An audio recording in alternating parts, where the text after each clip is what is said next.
Hi, I'm Brian Geraghty. I'm a poet and collage artist local to Long Island and Nassau, Suffolk County. I have bounced around to Queens as well to go to poetry open mics. And that is actually how I got involved in poetry. I ended up meeting a friend through, mutual friends, and he overheard a conversation. He said, "Hey man, you say you were a writer," and he invited me to come to a poetry open mic. And I ended up going and reading at my first open mic at Cyrus Coffee Shop. And it ended up being down the rabbit hole ever since. The couple that hosted it was Matt Pasca and Terry Muse, and they had a writing workshop, which I got involved in.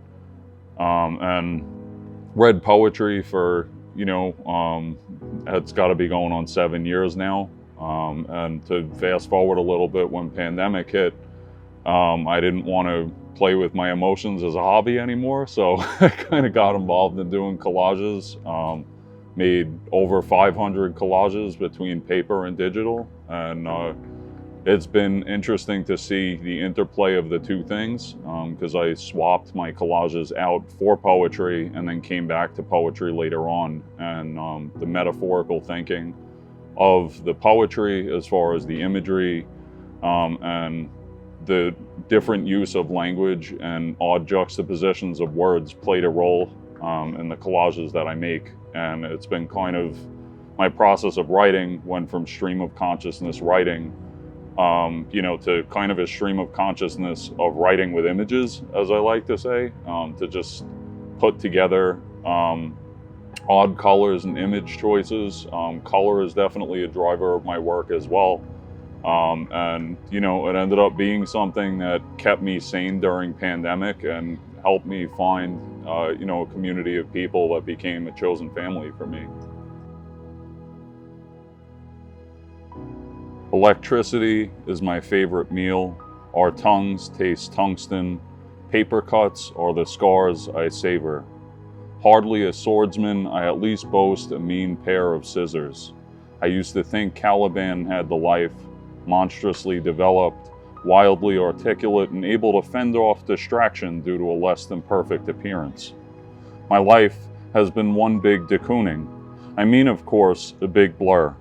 There have been some ugly streaks of bruised color in there, but the spaces are opening and the lines are stretching to become more refined and golden.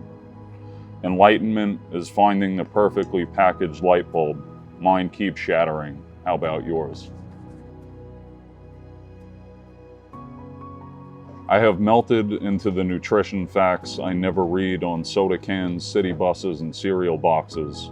I too am a series of indecipherable, elongated words. Maybe just one word. Maybe it depends on the day.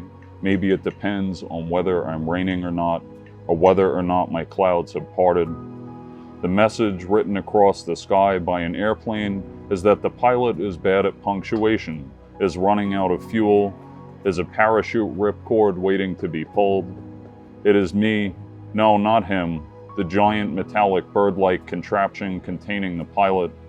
The pilot is the man in my head who refuses to leave, to allow me to refuel or to learn punctuation so I can communicate more clearly.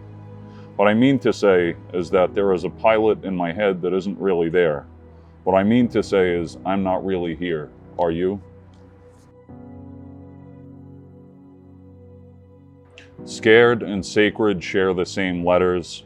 I notice this on the same day I read that crows are self-aware and can ponder their own thoughts.